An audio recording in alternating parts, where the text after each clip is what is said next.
Can I read Trump's statement? Is that okay? Yeah. Okay. Wow. District Attorney Bragg just illegally leaked the various points and complete information on the pathetic indictment against me.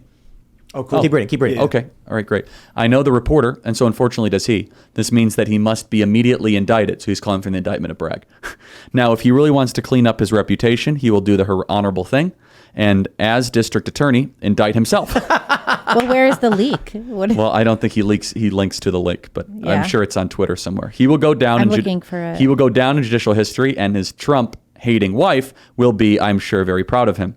DA Bragg just illegally leaked the 33-point indictment. There are no changes or surprises from those he leaked days ago out of the grand jury. No crime by Trump. What a mess. Bragg should resign now. This says 34 felony counts for falsification of business records. Felonies. 34 felonies. None of That's these counts are misdemeanors. But they upgraded and they upgraded these it due to the what was it, like election stuff, the campaign finance regulation. So they applied a federal law to a state statute. It's so what I think is really legal funny calisthenics. too. This whole thing is so dumb. dumb. And what I think is funny too is that it would be a campaign contribution for a federal race, right? Which is governed by the Federal Election Commission, not the New York DA. But also the idea that President Trump's campaign would have been adversely affected by him allegedly having had a relationship with a porn star is also ridiculous.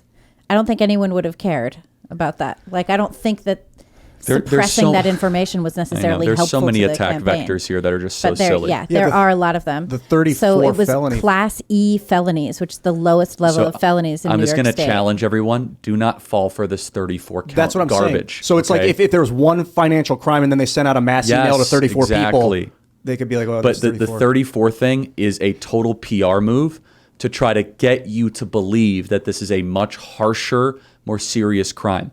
I'll give you an example. Let's think of a crime that... And there's going to be no handcuffs and no mugshot. Let me think of a crime that we all know of that I could give you a really good example of. Okay, O.J. Simpson, okay? He did it, but that's a separate issue. But you could have a 400 count indictment for fleeing the police and running a red light. And, he was in the Dodge Durango. Remember that white Dodge Durango, whatever he was in? Yeah. And you'd Bronco. say, right? Yeah, Bronco. Bronco, I'm sorry. Thank you for the fact check. Fact check. That would be a 400 count indictment, right? But it's really centered on one or two events. Does that make sense? You can extend an indictment. Again, this is why prosecutorial overreach is so incredibly, severe and such a danger to our society, is that this 34 count thing is a PR masterpiece. Because if Donald Trump was indicted on one count, but 34 sounds serious. Did he break in? Did he embezzle money? Did he also do wire fraud? And remember, a lot of the statutes in the way the criminal code is written is not about the actual crime itself. Usually it's about all the supporting different criminal codes they can get that you tripped the wire in the process of committing the crime, right? So the old adage is that they got Al Capone on taxes. That's a bad example. The better one is that they've overwritten the criminal code. They've deepened it to such an extent. Wire fraud, check fraud, falsification of records, lying under oath, obstruction of justice, that eventually it creates these counts that can give the prosecutor an advantage. Does that make sense? Yeah, absolutely. It's like having your bank account go to negative, and then every day you make a payment and you just keep getting these negative charges over and over and over again, but it's really only because that one say it was done unjustly. Yeah, that's right. That's a good example. And so this 34 count thing is brilliant. Have we found the leaked indictment, or is Trump just... I think it was Jesse Waters who was reporting on it. I haven't found anything on Twitter. Why would he leak it to Jesse Waters? Well, I don't know. There's a post going Bragg around is leaking to Jesse Waters. Yeah, that's not that he's bizarre. showing it, that he's saying it happened. He may be just referring to what Trump said. So I've not seen anything on Twitter. I searched for it, didn't find any. Searched Google, Twitter, I didn't find anything. So, maybe it's circulating among journalists. But you see what I mean. You saw the statement he wrote. So, right. Yeah, Jesse Waters apparently, I think, was just quoting Trump, perhaps, saying that there's more evidence that Bragg committed a felony than Trump. Okay, well, Trump seems pretty forceful in this statement, and Waters was on air 2 hours ago, so I don't think that's right. I think that Trump just got a heads up from a reporter that this indictment's about to drop in a story. Or a reporter emailed his team saying, my guess, let me we've think got here. the indictment. I Do you have know a the comment? reporter, Yeah. and unfortunately, does he? It's Maggie Haberman. I can almost guarantee it. There's only so many reporters he knows that he would say he knows. I will put money. It's Maggie Haberman. If I'm wrong, I will finish this glass of water. Would Bragg have just given a reporter the indictment? A tough bet, Yeah, I mean, Charlie. but think about it. How many reporters has proximity to the DA's office on this beat that works the New York circuit and also knows Trump? That narrows it down to Maggie Haberman. Unless, I mean, there's other reporters too, but smart money's on Maggie Haberman about to drop a story. So I would keep your eye on her Twitter feed. Yeah. I could be wrong. It could be the worst take ever, but that's just based on his statement. He probably got an email to his press office. Hi, this is Maggie Haberman of the New York Times. Just wondering if you have any last minute comment here. You know, we just received the indictment in full, and then he's trying to preempt it with his statement. That's my guess. Is that he says it's a felony to leak an indictment? I have no idea. I mean, the New York Times, via Haberman, remember, received Donald Trump's tax returns in October 2020 illegally and was never held criminally accountable for that. The same thing they went after James O'Keefe for, remember? They raided James O'Keefe's apartment for allegedly receiving a document, a diary, which is not even... They said it was stolen. Yeah, it's stolen, even though government tax returns are a much higher privacy threshold than a private diary that you obviously didn't care enough about to get out of a halfway house. It was a halfway house she was in? It was or like a some, recovery there was home? some like roommate or whatever. Yeah, I don't mean situation, to duffel slander her, bag. but yeah, I mean, some sort of thing. So we'll see. But my guess is you're going to see a story drop here rather momentarily. That's me reading between the lines. From Haberman.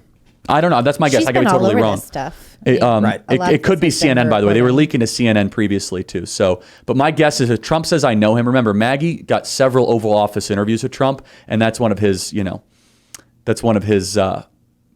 by the way, we have to remember that if the foundational crime allegation against Trump falls apart, all of the 33 charges crumble. So if you're able to get to the essence of the charge, which is, did Donald Trump break campaign finance law by administering $130,000 payments? So let's go through the facts. Can I go through the facts surrounding this, Tim? Is that helpful? Yeah, let's get it. Okay. First of all, he did not write the check. Michael Cohen did. Michael Cohen is not a trustworthy witness. Oh, this it's guy, Michael Isikoff. I'm Isikoff hearing. from the Washington Post.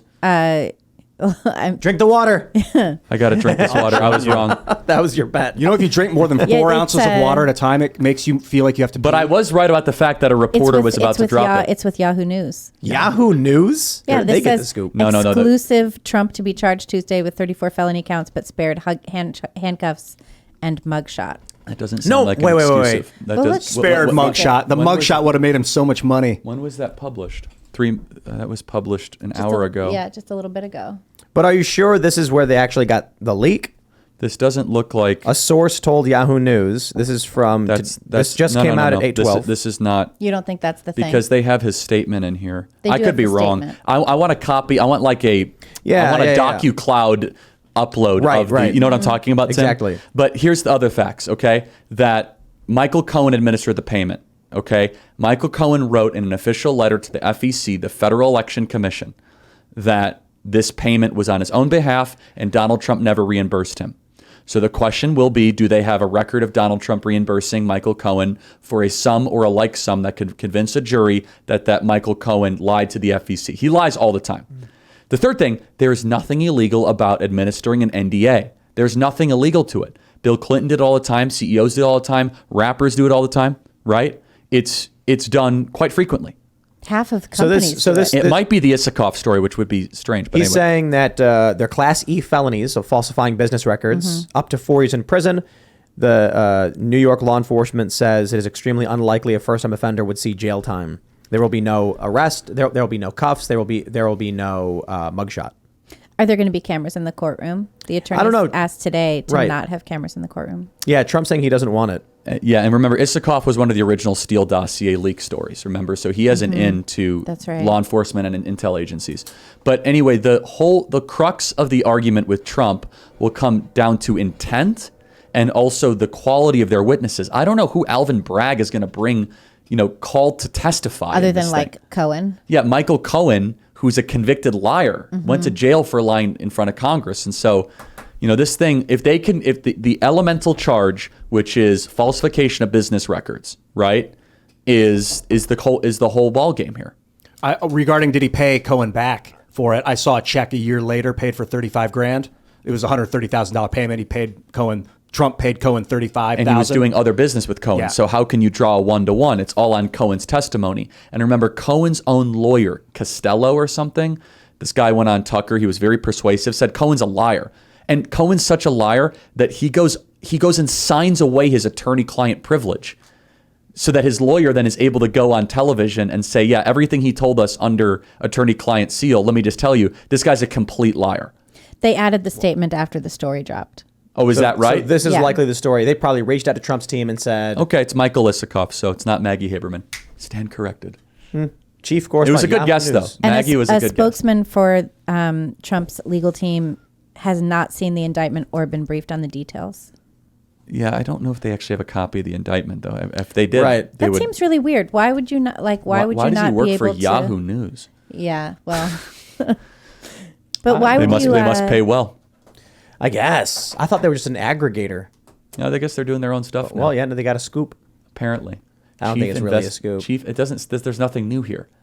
Yeah, So- Jack Posobiec has a tweet. He said we've I'll paraphrase. The country is irrevocably damaged. There's no coming back from this. Yeah, I think that's right. I don't agree with that. It's just we've seen how damaged it's been over the last 70 years by the banking Federal Reservists. You know, that the way they made the Federal Reserve is scandalous. The way that they went to that island and had Congress sign it over the Christmas creature and no one was of around. Jekyll Island. Yeah. And speaking about what's going on today, we've never seen anything like this happen to a former president.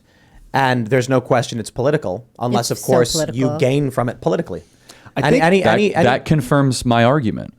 Democrat politicos are going to say it's not political because they benefit from it. End of story. when people see like, oh, look how horrible this country has become, for instance, with this banking scandal, you know, where our country looks like it's on its way to bankruptcy, you got to ask yourself, do you want to maintain this country now? And I think that what helps is perspective, because I was just watching about North Korea last night, and you know, it's very possible. Remember that Otto Warmbier story? He came back all comatose. They think the North Korean government just poisoned him and sent him back so that he couldn't talk. Yeah. They just killed him in prison. They poisoned him. Bioweapons. Like, that's the other side of the coin if we lose this republic. Well, and what was it? The North Korean leader Kim Jong Un. Which one is that? Is that who it is? Un, yeah. Un. His daughter wore a Dior, like a whole Dior ensemble, to watch a missile test recently. Gotta love it. Which That's is communism. like, there it is. Terrifyingly concerning, you know, when cult of personality goes out of control and one person gets control of a small. And she gets Dior outfits, and everybody else is starving. So, you know, rule of law and order. It's not just law. It's law and order. If your law produces chaos, then it's a bad law. So if the country is irrevocably damaged, if there's no coming back from it, then what? We need to create something new. There's no going back. What people need to do is But who's even make we? money, have families, Do virtuous things repeatedly. do virtuous things. Repeatedly and be- daily, and be disciplined and anchored to things that are beautiful. Self-sufficiency, being as self-sufficient as possible, and then find someone who's legally allowed to give you financial advice and have conversations about what do we do in these trying times. So I was thinking about the question we were talking about with Colorado, or the trans kids in California. And really, these are not legal questions. I mean, we can pass all kinds of laws, we can enforce all kinds of laws, but this is a problem that exists in people's hearts, you know? Yes, Like that's my point about that's the Civil War. Yeah, that's a big issue here. Like, if you have a woman who, to use your first example, is going to spite a man that she once loved by murdering their 8-month-old child before it's born. But this happens all the time. There was a story just recently. This is right, but what I'm saying is that's a problem in someone's heart. That's not something a law can fix. That's something that's about the decline of morality, the decline of values, the decline of love. You know, Here you go. the And- the decline of literally of life. Literally just Google searched what you said. VA mom Yeah. who killed daughters and plot to exact revenge on husband, Yeah, I then saw called that. to tell him get 78 years. She shot them in their beds. She drugged And them so- and shot them in their beds. This story, I saw this story. Couple weeks ago, from horrifying. 5 days ago. Yes. 5-6 days ago. So when we're talking about states that allow the killing of children and states that don't, my fear is that you will get a father who will say something as simply as, she has no right to take my son and kill him. I'm going to get the boys together and we're going to go and stop her from doing it. They're not going to, I'm not saying they're going to come out and get guns and be like, it's time to ride, boys. I'm saying they're going to be like, let's go find out where she is and stop her from killing my kid. And that's going to escalate from there. The state's going to be like, she's allowed to kill your kid. Too bad. Even if, and I'm talking about a point at which the child is viable and can survive outside the womb. And the husband's saying, instead of killing it, let's just deliver it and then I'll take the baby. And she says, nope, it's going to die now. This woman goes to prison because the babies were 5 and 15. 5 and 15. Oh my gosh, that's But a human a baby adult. that is They're humans, viable yeah. of living on its own can be killed in these states. I am not arguing the morality of abortion. For those that are listening, I am arguing simply that there will be I a agree with distinct. your vocabulary, though. You're using the proper wording. Well, but I agree if a as baby well. can survive on its own, then it's being killed. I mean, That's correct. Right. I agree, Tim. Yeah. If you have a father who says, I want the 21 baby to weeks live, is the- and a woman who says, don't care, the state lets me do it, you've got a very serious moral crisis on your hands that's not going to be solved by a court order. that's correct. Every law can be passed, every judge can bang their gavel, and the father might still say, you will not kill my son. Yes. And there will be a multitude of these issues that are going to come to the front. And the question will be, is the Constitution still the law of the land? And it's crumbling in front of our eyes. I think it it's is. terrifying. The Constitution is the greatest political document ever written, and we are in a post-constitutional moment. It's brilliant. The founding fathers, man. Yeah.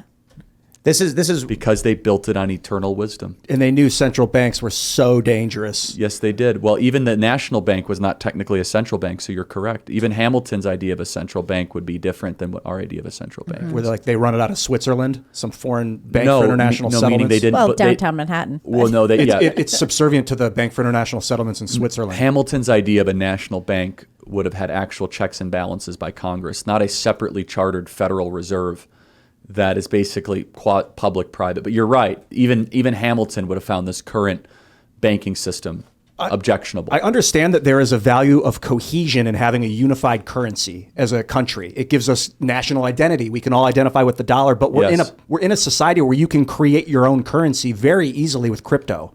So maybe we just need to, the whole Congress handles money. Obviously they don't. The banking scandals offshore, SVB. Welcome We've to got Bitcoin. Sam Bankman-Fried, laundering money through it, allegedly through his company.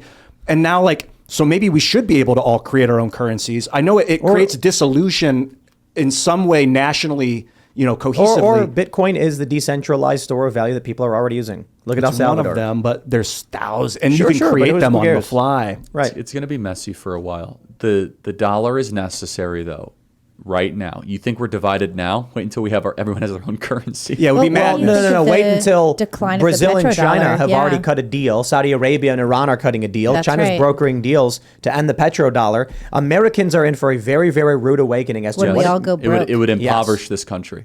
Yes. Impoverish is an understatement. Like, where do you get don't your make plastics? things. I don't know. Yeah. I don't know how you would go Yeah, beyond I'm impoverishing. concerned about Decimate? that. But apocalypse. How Yeah. about that? Yep. Okay. Economic apocalypse. Although apocalypse isn't necessarily bad. It just means like the Great Awakening, the Great Uncovering. Well, it means starvation. Well, Apocalypse. in Greek, I think Well, it means I'm not talking about Greek. I'm talking about Apoco? disclosure. I'm talking about the Revelation. what disclosure. could Yeah, I think happen. you're right. That's right. If we lose the. It if is we apocalypse. Lose that. Yeah. This is apocalypse. We now have we mean it in modern English terms, which is Mm-hmm. they take a negative Suffering. connotation, maybe because it's near the end of the story in the Bible. Is that why? probably. But yeah. in reality, now it's becoming disclosed. The curtain has been lifted. We see the chaos. We know what the Federal Reserve is now, that they formed it behind the scenes in 1913. Not everyone knows, but you do. It's being revealed daily to new people. Trump was part of that. Steve Bannon's great at talking about. But yeah, and like Loose Change, Luke Rudkowski, these people have been talking about it for 20 years. So it is a form of apocalypse, not necessarily a bad thing. What do we do with disclosure? Don't let your mind go crazy. Don't go crazy. I understand why you may want to, because But people are going to lose their jobs and they're not going to have any food or a way to feed their children. And that's going to be a problem. as a result of what? As a result of the complete collapse of the petrodollar. So we don't make things. We don't. We have we make some absolutely. things, but We yeah. make some things. Let me make the. Can I make the counter argument to all the We make doomsdayers IPOs that don't of actually have any products. Well, that is true. There's a lot of truth there. So China only represents about 5% of our imports, less than people, not imports, that's not correct, our total economic output. So we could survive without China. But thankfully, the only benefit of this stupid proxy war in Ukraine is that we're actually on okay terms with Germany, even though Germany hates us right now. They're going to be fine with us. Germany is a very productive country. They make stuff. Germany makes stuff. And Germany is basically a proxy sister economy of America, right? They use the dollar as the world reserve currency. The euro is backed by the dollar. Japan, they make stuff. Japan and America are inseparable, especially with their Chinese skepticism. South Korea, they make stuff. They're inseparable. The open question is, what is India going to do? That should be the whole focus, quite honestly, of this current government, is to make sure India does not fall into the good graces of Russia or China. They're natural adversaries of China. It shouldn't be a hard problem. They hate the Chinese. They've never liked each other. There's natural built-in tension there. And there's a massive developing market in Southeast Asia that hates China. They hate the CCP. They want to use the dollar. Indonesia is a fast-growing country. The Philippines. You have Vietnam, you have Cambodia, you have Laos. These are fast developing countries with very industrious people with ever increasing private property rights, which is a prerequisite to wealth creation. And be careful what you ask for. The yuan is manipulated. China's economy is largely built on a Potemkin village. You're right. We don't make stuff. But this idea that China has this beast waiting to go economically, they're a house of cards too. And But it's not just about China. It's about the fact that we have been giving away our manufacturing for a long time. No, of course, even Mexico. I totally agree with that. But I think we can onshore that a lot quicker because we have the natural production, meaning we have the natural production capability. We have natural resources, right? So let's just say China cuts us off, okay? Let's say they say no more vitamin C. Okay, we could ramp up vitamin C production in this country in 10 months. If we wanted to, we could do it. Well, Trump had that idea of starting to bring a lot of penicillin should not be made in all China, that stuff right? home. He had ideas for like Kodak factories upstate New York. That's right. You make vitamin C out of black mold, of all things. Is that right? Yeah. I mean, the good stuff comes from fruit. Ascorbic acid Yeah, comes ascorbic from acid. Unless it says naturally mold. derived in the ingredients, from what I'm told, it comes from black mold. That's creepy. Asparagus negro is what it's called. That's interesting. Yeah, I prefer it for my oranges. Thanks for watching this clip from the Timcast IRL podcast. Hang out with us live Monday through Friday at 8 p.m. and become a member over at timcast.com for uncensored, members-only shows exclusive. Thanks for hanging out, and we'll see you all next time.